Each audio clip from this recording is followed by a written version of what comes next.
टंगचे functions झाल्यानंतर किंवा टंगचा study केल्यानंतर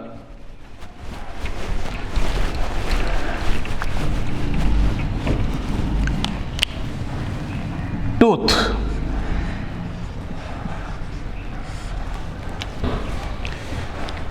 डेंटिशन जे आहे ॲनिमल्समध्ये, काही ॲनिमल्समध्ये हे होमोडेंट टाईपचं असतं. सगळे दात सारखेच, फिश सगळे दात सारखेच, परंतु आपल्यामध्ये मात्र हेटेरोडेंट टाइप ऑफ डेंटिशन, म्हणजे 4 प्रकारचे दात असतात. 4 types of teeths are present. Incisors, हे पुढचे इन्सिसर्स आहेत. काय उपयोग आहे त्याचा? कटिंग ऑफ फूड,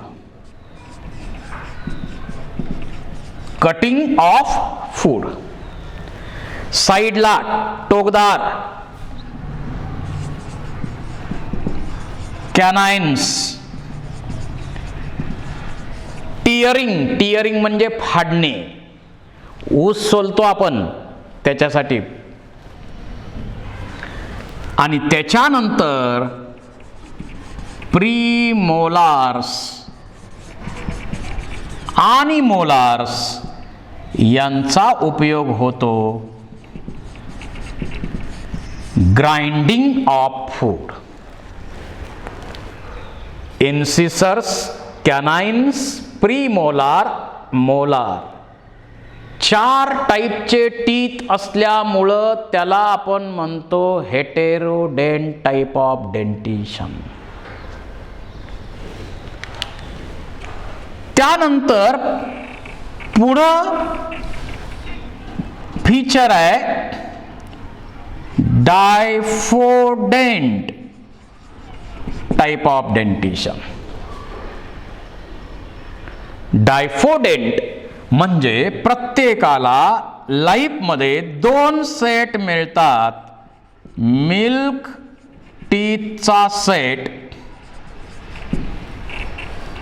आणि त्याची रिप्लेसमेंट होऊन मग परमनंट टीथचा सेट. जो मिल्क टीथचा सेट आहे त्याच्यामध्ये जे लहान बेबी आहे, 6 महिन्याचं मूल आहे, त्याच्यामध्ये मिल्क टीथ्स डेव्हलप होतात. इन्सिसर, इकडं खालच्या इन्सिसर पासून सुरुवात होते, त्याच्यामध्ये इन्सिसर्स तयार होतात,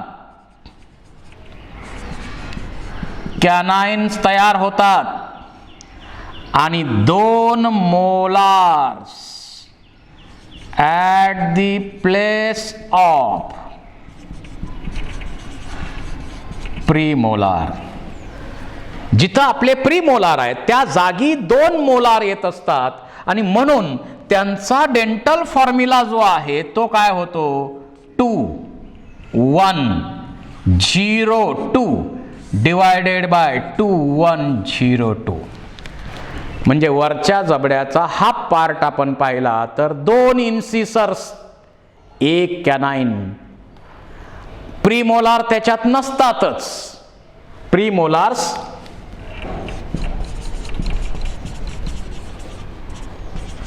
absent आणि मोलार्स पण 2 असतात. म्हणून 2 1 0 2 डिवायडेड बाय 2 1 0 2 अशा प्रकारचा डेंटल फॉर्म्युला म्हणजे एकूणच 20 दात त्यामध्ये येतात. आणि नंतर 6-7 वर्षानंतर हे दात हळूहळू गळून पडतात आणि नवीन त्याच्या ठिकाणी दात येतात. तो जो सेट असेल तो परमनंट. याच्यानंतर वन्स मोर नाही आहे, परमनंट. आणि या परमनंट मध्ये इन्सिसर्स, कॅनाइन्स, प्रीमोलार आणि मोलार. याचा formula 2123 divided by 2123.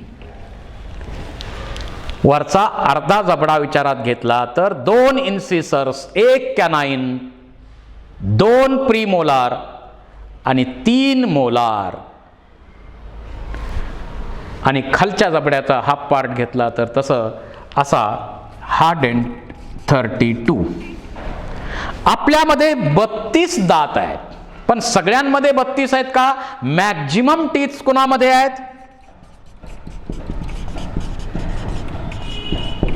Maximum number of teeths 44 आहेत. कुणामध्ये? हॉर्समध्ये, पिगमध्ये 44 टीथ आहेत.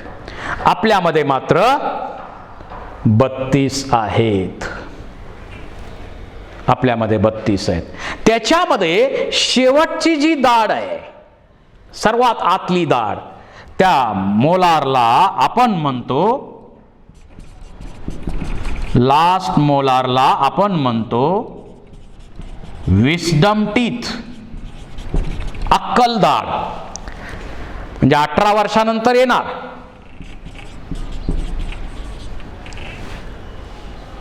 कारण तोपर्यंत आपल्याला चांगलं समजायला लागलेलं असतं, चांगली अक्कल आलेली असते, म्हणून त्या दाढेला आणि त्या दरम्यान येते म्हणून तिला अक्कल दाढ म्हटलेलं आहे. एखाद्याला अक्कल दाढ आलीच नाही म्हणून त्याला अक्कल नाही असं समजायचं काही कारण नाही. अक्कल आणि दाढ याचा तसा काही संबंध नाही, नंतर येते. आणि त्यावेळी आपल्याला चांगलं समजायला लागलेलं असतं, त्यामुळं त्याला आपण विस्डम टीथ म्हणतो. परंतु इतक्या लांब आपण ग्राइंडिंगला फूड नेतच नाही, आणि त्यामुळं या विस्डम टीथचा काही उपयोग होत नाही. So it becomes vestigial. It becomes vestigial organ. इतक्या लांब आपण काहीच करत नाही, ग्राइंडिंग करत नाही, त्यामुळं ही निकामी आहे. आणि निकाम्या अवयवांच्या यादीला आपण वेस्टिजियल म्हणतो. तर डायजेस्टिव्ह सिस्टीममध्ये हा एक आला वेस्टिजियल. पुढे येतील आणखी काही पार्ट. तर ही एक कॅरेक्टर आहे, डायफोडेंट टाइप ऑफ डेंटिशन. त्याच्यानंतर थर्ड कॅरेक्टर आहे थिकोडेंट. आपला प्रत्येक दात हा स्वतंत्र सॉकेटमध्ये फिट केलेला आहे. आपला प्रत्येक दात स्वतंत्र सॉकेटमध्ये फिट केलेला आहे, म्हणून त्याला थिकोडेंट डेंटिशन म्हणायचं. एका सॉकेटमध्ये फिट केला तर प्रॉब्लेम होईल, गळून पडले तर सगळेच. जसं एखादा कोणी म्हणत असेल तुझी 32शी हातात देतो, प्रत्यक्षात काही जरी झालं तरी 32शी काढणं सोपं नाही आहे, कारण प्रत्येक दात स्वतंत्र सॉकेटमध्ये फिट केलेला आहे. थिकोडेंट टाइप ऑफ डेंटिशन. त्याचबरोबर ह्या दाताचा वरती एकदम निमुळता नाही आहे, प्लेन नाही आहे, तर त्याच्यामध्ये असे कस्प असतात. त्याच्यामध्ये असे कस्प असतात, आणि त्याच्यामुळे इथं फूड आपण ठेवल्यानंतर ते राहिलं पाहिजे ना, नाही तर फूड इकडं इकडं निसटून गेलं असतं, काय चावणार मग. तर त्याच्यासाठी इथं कस्प असतात. Presence of cusp is also characteristic feature of our dentition. ही आपली कॅरेक्टर आहे. आता या टूथचं स्ट्रक्चर विचारात घेतलं, आपल्याला काय जास्त डिटेल त्याची गरज नाही आहे, परंतु थोडक्यात माहिती आपण बघू. याची थोडक्यात आपण माहिती बघू. हे टूथचं स्ट्रक्चर, बेसिक इन्फॉर्मेशन त्याची फक्त आपण बघू. तर हे आहे डेंटरी बोनचं सॉकेट. त्याच्यामध्ये हा दात आपला फिट करून ठेवलेला आहे. इथं पेरिओडेंटल लिगामेंट आहे, पेरिओडेंटल लिगामेंट आहे. हे वरती कस्प आहे, हे वरती कस्प आहे. आणि त्याच्यानंतर इथं जे बाहेरचं कोटिंग आपल्याला कव्हरिंग द्यायचं दिसतं, हे त्याचं बाहेरचं कव्हरिंग आहे आणि या कव्हरिंगला आपण म्हणतो इनॅमल.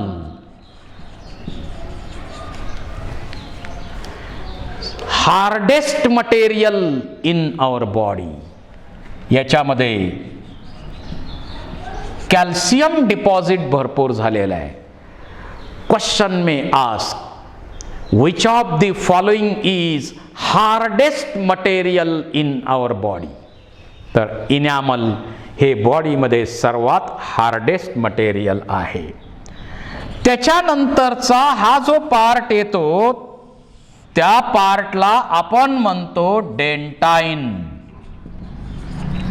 आणि त्याच्यामधला मग मध्ये आत सर्वात इथं ब्लड व्हेसल्स वगैरे असतात, नर्व्स असतात. हा जो पार्ट आहे त्याला आपण म्हणतो पल्प.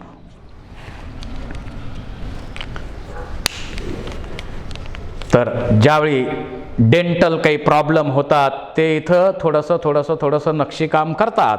पण ते नक्षीकाम करताना जर डॉक्टरांचं ते जे काही पायर्सिंग पार्ट असेल, निडल असेल, काय असेल त्यांची, ती जर पल्प रिजनला गेली तर पल्प रिजनला जर काही अडचण झाली तर होणाऱ्या वेदना अतिशय प्रचंड आहेत. प्रचंड वेदना होतात पल्प रिजनला जर काही प्रॉब्लेम झाला तर. तर प्रत्येक दात आपल्यासाठी महत्त्वाचाच आहे. त्याचं स्ट्रक्चर आपण स्टडी केलंय आणि याचं फंक्शन काय. आता इन्सिसर्स असतील तर कटिंग ऑफ फूड, कॅनाइन्स असतील तर टिअरिंग, आणि प्रीमोलार्स मोलार्स यांचं मेन फंक्शन आहे ग्राइंडिंग ऑफ फूड. तर आपण माउथ कॅव्हिटी, बकल कॅव्हिटी बद्दल भरपूर चर्चा आता केलेली आहे. या माउथ कॅव्हिटी किंवा बकल कॅव्हिटी बद्दल आपण भरपूर चर्चा केलेली आहे. तर ही माउथ कॅव्हिटी किंवा बकल कॅव्हिटी ही झाली. याच्या वरच्या बाजूला इथं आपल्याला माहिती आहे, याच्या वरच्या बाजूला इथून रेस्पायरेटरी ट्रॅक असणार आहे. इकडं रेस्पायरेटरी ट्रॅक असणार आहे.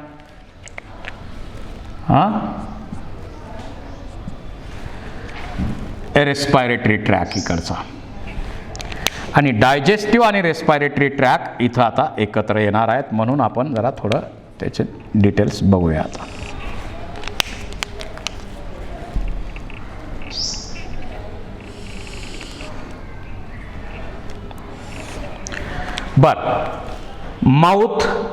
Mouth opens into mouth cavity or buccal cavity. आपण बकल कॅव्हिटीचे सर्व स्ट्रक्चर स्टडी केलेले आहेत. त्याच्यानंतरचा पार्ट जो आहे तो आहे फॅरिंग्स. त्याच्यानंतरचा पार्ट आहे तो फॅरिंग्स.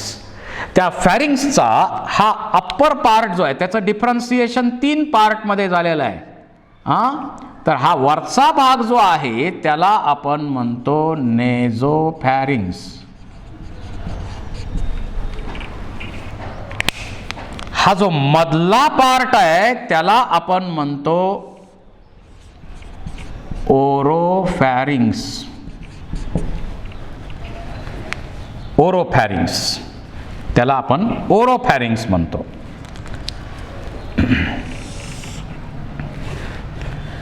आणि जो लोअर पार्ट आहे, आता इथून रेस्पायरेटरी ट्रॅक वेगळा होणार आहे आणि डायजेस्टिव्ह ट्रॅक वेगळा होणार आहे. हा आता पुढं डायजेस्टिव्ह ट्रॅक वेगळा होणार आहे. हा पार्ट जो आहे हा इसोफेगस आहे. हा इसोफेगस पार्ट आहे. ओरोफॅरिंग्स आणि हा लोअर पार्ट जो आहे त्याला आपण म्हणतो लॅरिंजोफॅरिंग्स.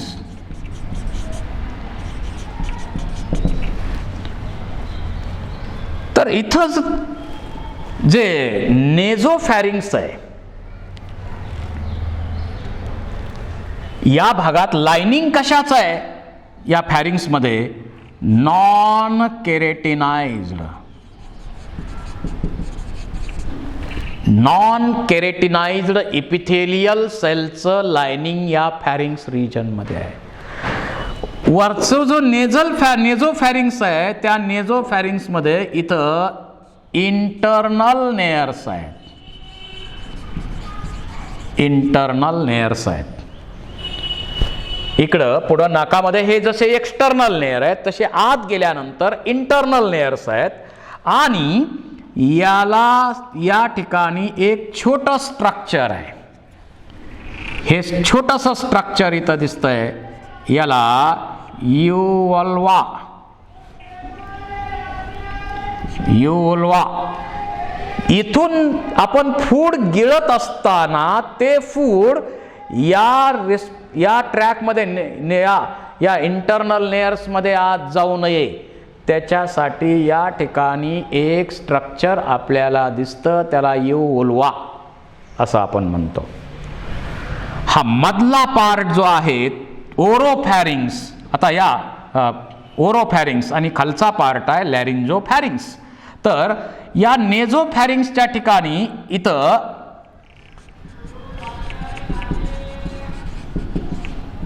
इस्चियन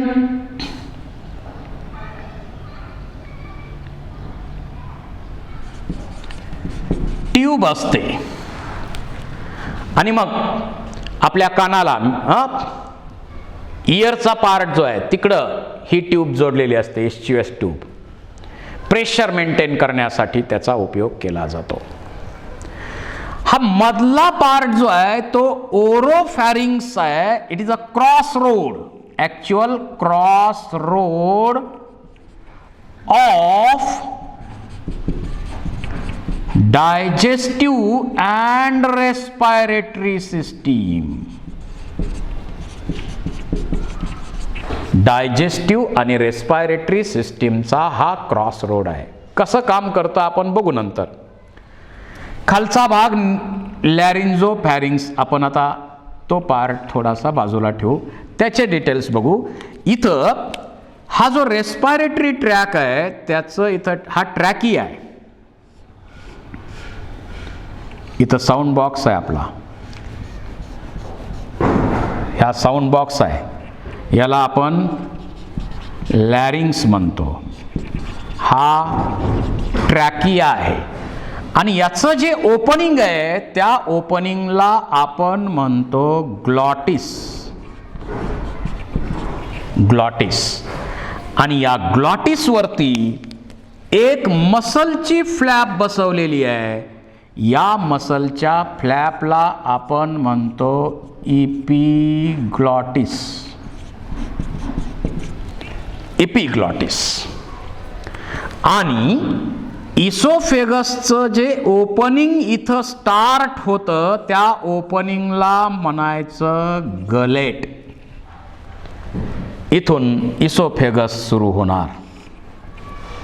ही मस्क्युलर ट्यूब आहे, इथून सुरू होणार आहे. तर होतं काय? It is a cross road of digestive and respiratory system. एरवी ज्यावेळी आपण श्वास घेतो, हवा इकडून इकडं येणार, हवा इकडून पुन्हा येणार, इथून बाहेर टाकणार, इकडून येणार बाहेर टाकणार, ही प्रोसेस आपली सुरू असते. परंतु ज्यावेळी आपण फूड गिळतो म्हणजे स्वॅलोइंग प्रोसेस करतो,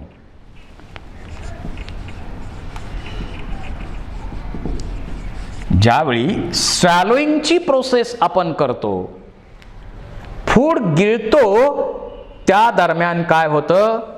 ही आता समजा ग्लॉटिस आहे, त्याच्यावरती मसलची फ्लॅप आहे इपिग्लॉटिस. आपण फूड गिळताना स्वॅलोइंगची प्रोसेस करताना अगोदर ही इपिग्लॉटिस या ग्लॉटिसला असं पॅक करते, बंद होतं हे ग्लॉटिस.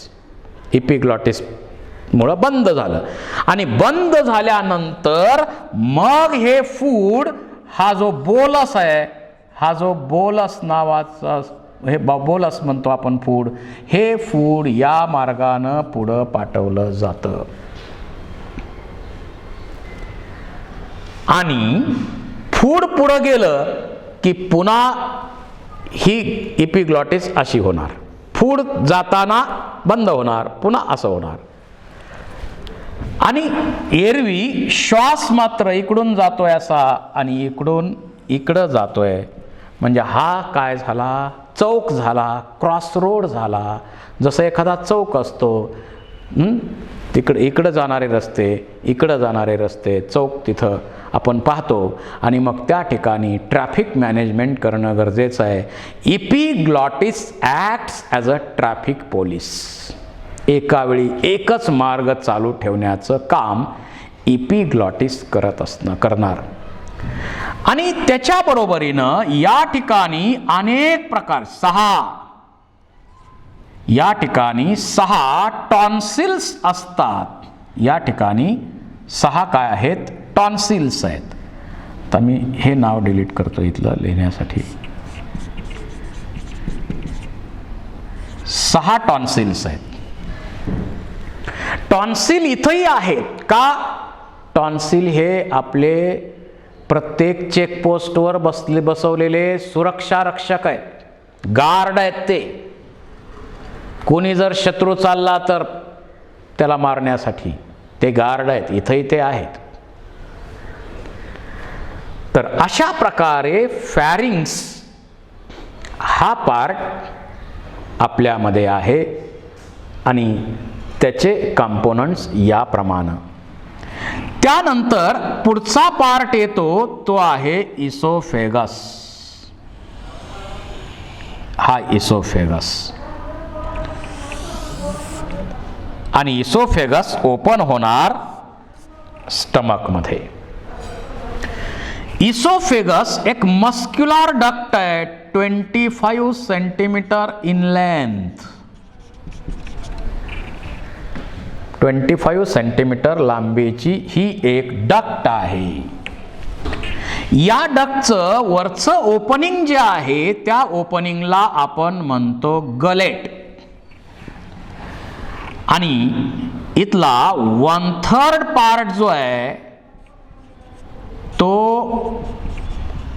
व्हॉलंटरी मसल्सनी बनलेला आहे.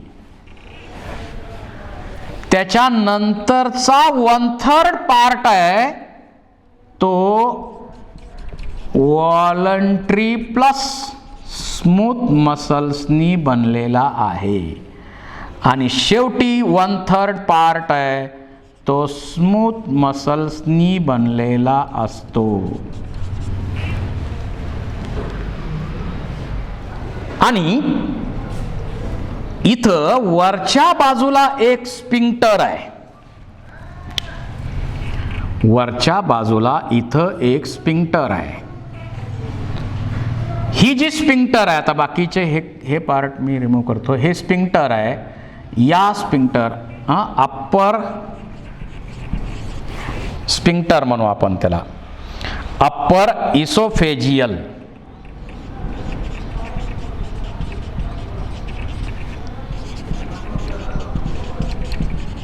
स्पिंक्टर. अप्पर इसोफेजियल स्पिंक्टर इथं आहे, व्हॉलंटरी आहे. आणि इथं ओपनिंगच्या म्हणजे स्टमक मध्ये ओपन होत आहे त्या ठिकाणी पण एक स्पिंक्टर आहे. ही लोअर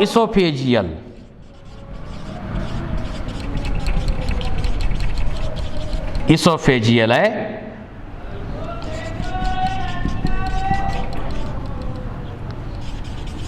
आणि ही इनव्हॉलंटरी आहे. या स्पिंक्टरला आपण कार्डियाक स्पिंक्टर पण म्हणू.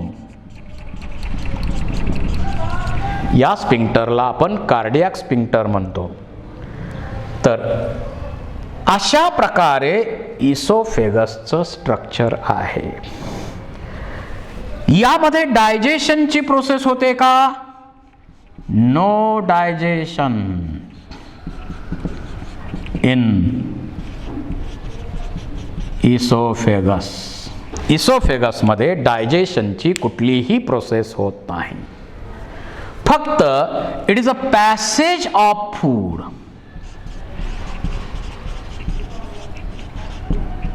Passage of bolus. फूड आता बोलसच्या फॉर्ममध्ये आहे. इथून स्वॅलोइंग केल्यानंतर सॉलिड फूड असेल तर खाली येण्यासाठी 8 सेकंद लागतात. पण लिक्विड जर आपण घेतलं तर खाली येण्यासाठी फक्त 2 सेकंद एवढा ड्युरेशन सफिशियंट आहे. आणि हे फूड मागं पेरिस्टाल्टिक मोमेंट होतात. हे पॅसेज जे होत आहे ते कशाच्या सहाय्यानं होत आहे? बाय पॅसेज ऑफ बोलस बाय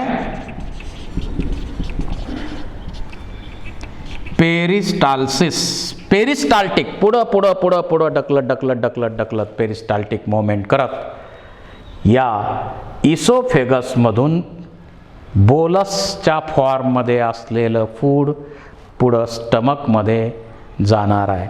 म्हणजे आपण जेवण करतो बारीक बारीक करणार, बोलस बनवणार, गिळणार, तो बोलस येणार स्टमकमध्ये. पुन्हा फूड घेणार, बारीक बारीक करणार, बोलस बनवणार, येणार इथं. पुन्हा फूड घेतलं, बारीक बारीक केलं, बोलस बनवला, येणार इथं. असे बोलसवर बोलस, बोलसवर बोलस, बोलसवर बोलस, बोलसवर बोलस. जेवण करत असताना बोलसवर बोलस, बोलसवर बोलस आपण स्टमकमध्ये पाठवत असतो.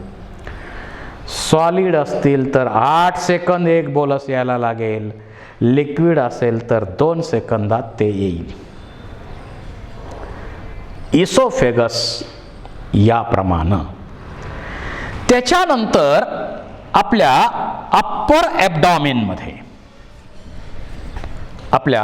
ॲब्डॉमेनमध्ये पुढचा पार्ट आहे स्टमक.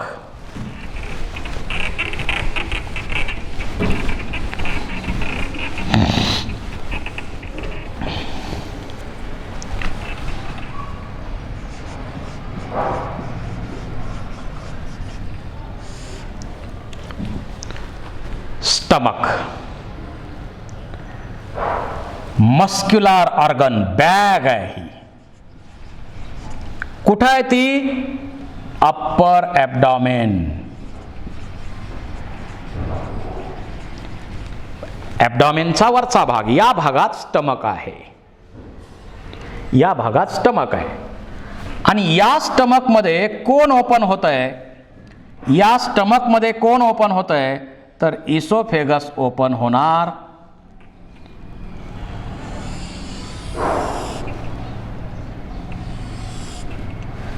इसोफेगस ओपन होत आहे. हे इसोफेगस आहे.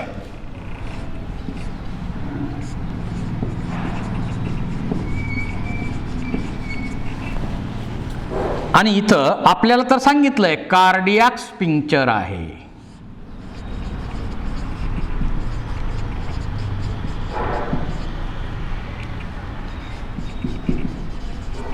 कार्डियाक स्फिंक्टर आहे. मस्क्युलर बॅग आहे अप्पर ॲब्डॉमेन मध्ये स्टमक.